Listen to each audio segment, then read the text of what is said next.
everybody. Welcome back to another episode of Spoilers with Friends with me and Anne. And today we're going to talk about the movie Hell House LLC. So, Anne, do you want to start off telling us a couple of things about the movie?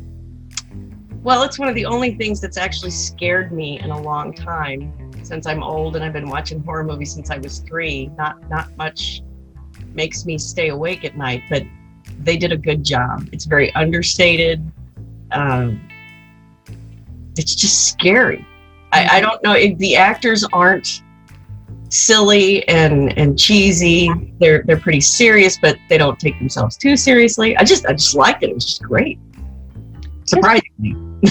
There's a lot of things I like about this. I think the actors are one of the things. A couple of them are a little bit annoying, but normally in a lot of these found footage movies, you're only 10 or 15 minutes in, but you're just praying for whatever paranormal thing is going to show up will just eat them already because you're so tired of watching them fight with each other. Yeah. And these people are realistic. I think that, I don't know if it's because they don't have a script and they don't know what else to do, or the director's just trying to make it a longer movie, but they just argue so much, you just wish whatever it was would eat them already, but not in this movie. No. You know, they are a little annoying, true, but overall it's really gets your interest pretty quickly. You're with them and you care about them at least somewhat, and you know they get going.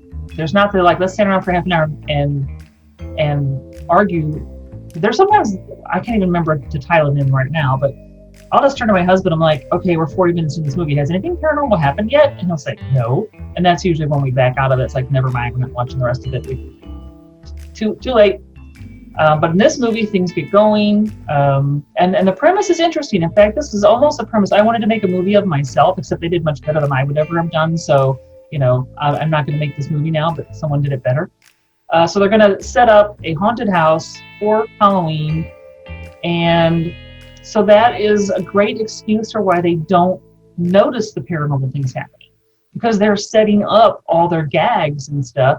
And all these, you know, weird clowns are sitting around, and the costumes are sitting around, and all their, you know, their spooky things that they're going to do for Halloween are there already in the house. So when if a clown's walking around the house, well, you just think it's your friend in a clown outfit. You know? Yeah, apparently they've also had a habit in the past of pranking each other.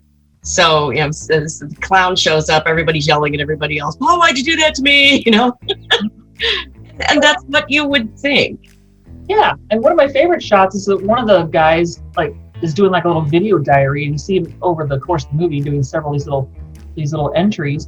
And behind him in the doorway, this sort of robed figure just walks by and looks in. Right, you don't see a face or anything; it's just this robed thing. And then he eventually turns around, sees it, and says something like, "You know, is it Sarah? Is that you?" And then it moves on, and he's like, and he goes back with his entry. Well, it's not Sarah. No. But he's not one of my favorite characters because he's kind of annoying and pervy, but he's likable anyway, and you can tell that he's really scared. You know, he comes through as one of the most real people, I think. Maybe he's just playing himself, I don't know, but I really liked him. But yeah, this stuff that if what you're used to is spooking each other all day long, there's going to be some bunch of spooky stuff happen before you realize that it's real. Yeah, and so I think that setup makes a great way for them to get deeper and deeper into this without them realizing it. Yeah, because they expect this kind of thing to happen. Yeah, and they're setting everything up, so nothing particularly weird is really going on, even though it really is. No, and I think that's part of what makes it so believable and scary. Because, like, we know that thing behind him is not Sarah because we could see it, but it does have a realism to it that this is how people would probably really react. Just a bunch of folks from New York that are setting up a haunted house, and I think their reactions are pretty reasonable. Mm-hmm. Yeah, so this is all since the found footage basically. Right. The setup is that the haunted house goes wrong on opening night. 15 people die. I think it's 15 anyway. And so everybody who does make it out has a different story. No one really knows what's going on. And now it's been a couple years later, can't remember exactly the number of years, and one of the people who set up the haunted house, Sarah, has suddenly reappeared and wants to be interviewed and wants to tell her side of the story, I guess. And so part of it is her telling the story, and part of it is the reporters looking at the footage that these guys took while they were setting up the haunted house. And then at the end, Sarah drops kind of a bombshell on them. So yeah, Sarah's creepy. There's also a couple of interviews with like local. I love them too. People, I think that are analyzing the story, and they do a good job too because they don't act like they're being real wooden on camera. They're not. They seem to be very natural. Yeah, like this really is the town historian giving you the history of the house or whatever. He seems quite, he's really on point and not like, I must remember my lines, or they do seem to have a quality of actor in this movie that is above a lot of found footage.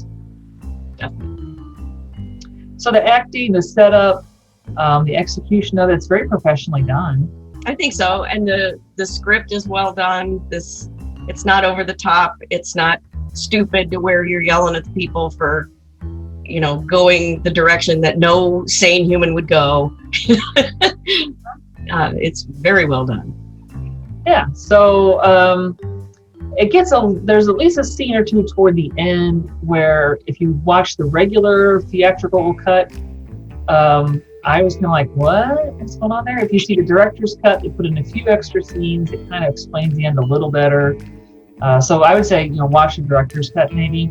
It's not actually that much longer. I don't think they put in a lot of extra scenes, but there are a couple of things kind of peppered in there. Which one I watched? That was one you watched? I don't know which one I watched. Because robed figures sort of show up at the end. Yeah. A bunch of them.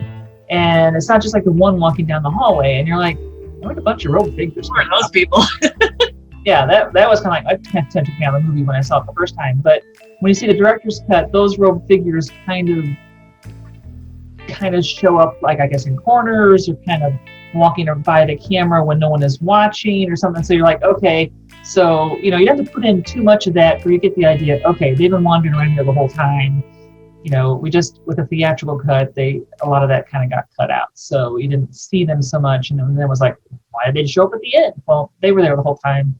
So I think I read somewhere that, like, there's a scene where Alex is telling one of the other guys this terrible secret about the Hell House business. And then you don't know what it is. It's like, you knew this all the time. And you're like, what are you talking about? But I guess that was another thing that they cut out. That the problems were financial, and they cut that out. And it's kind of hard to understand in the version I saw. It's cleared up in the next two movies, but it didn't really make that much of a difference. If you were paying attention, you kind of got the idea that there was some financial problem, that they better just go through with this or something's going south. Yeah. I haven't managed to see the second one. I haven't seen the third one yet. By the time the second one comes around, every single person who walks into this house is eaten by the house. And I'm like, every single person? Really? So why hasn't the town just knocked this thing down yet? They pay for cops to watch it 24/7. Yeah. But in the original one, it's not eating everyone. So you could see that, if you wanted to rent this house or buy it, or, at least do something with it, that you could expect to walk in and walk back out. Even if some people don't, a lot of people do. So, Yeah, I thought that was a good touch too, because it wasn't like they were moving into the Amityville horror house. I mean, it was something that kind of had a little bit of a mysterious past, that the kind of story that every small town has for some building or another. So it wasn't over the top. There's a lot of understatement in this movie, which I think makes a movie a lot scarier than, bloody eyeballs and stuff like that. Yeah, it's the thing around the corner that you can't quite see. And the basement is particularly scary. And you don't really get a good idea why. The one thing I don't get about the basement is when they're setting up the Hell House, the opening night, they have an actress in chains, and of course when people are coming through, she's supposed to be screaming about being sacrificed or something. And they're asking her all about she's comfortable in the chains, it's okay or whatever, and they're like, I guess they tell her who has the key or whatever. It's like, why is she actually really locked up? I mean, if you hire me to do this, you're not locking me in chains. It just needs to look like I'm locked in chains, right? Why would I really agree to be locked up in chains? Because then, she doesn't get away when the bad guys show up. Then, because she People agree to all kinds of stupid things. Yeah, but it's like, well, that's kind of weird. But the clown is a great touch.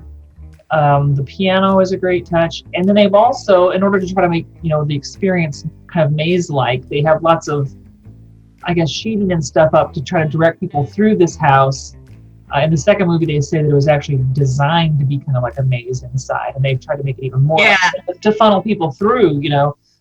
So the fact that they keep having to go through all these weird short corridors and go all kinds of different directions is explained, and so that helps kind of keep things seeming kind of claustrophobic. Yeah. Think about it. You have to get out. Do you remember going to fun houses and haunted houses and carnivals? They might have a haunted house that's basically in a trailer, but it seems endless because of how they've got it lit and draped, and you're shunted around to all kinds of different little spots. But if you've cut the top off, but look at the top, it's like a double wide. so yeah, but there's some camera work with that. Yeah. So I think it holds together really well, even if you don't look at the second one or the third one, since I haven't made it to the third one yet. But I bought the director's cut of the first one. I bought the director's cut of the first one, so I actually own the movie, which I don't usually do. Once I've seen something on Netflix or Amazon Prime, it's like, oh, okay, that was kind of good, But this one's like, I'm gonna go buy that one. I would buy it, yeah, if they are, because I have it on. 3 is on Shudder. 2 is on the Roku channel. And 1 is on Amazon Prime.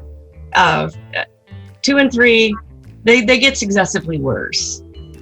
2's okay. It still holds even 3 holds your attention. I mean, they're still not just dogs. But by 3, you're kind of like, okay. I think you played that out as well. Yeah, you ran out of ideas somewhere. Yeah. But the first one definitely. I'd buy that. And so, how many creepy doll heads would you give it? Oh, 5, absolutely. Figured that, yeah. 5 for me too. This is an enjoyable one. I watched multiple times, and it's just they've done a good job with it. They did, and I've probably seen it 10 times now, and I don't usually do that unless a movie's really good. And it's been years since I saw something that creeped me out that much. So, all right. Hate that. So, if you like this episode of Spoilers with Friends, remember to hit like and subscribe. I haven't quite hit 200 subscribers yet, but I'd really like to. So, if you haven't done it, hit the little subscribe button. I'd really appreciate it. Also, you can hit the little bell notification so you know when I put up more videos. And we'll see you next time. Bye-bye.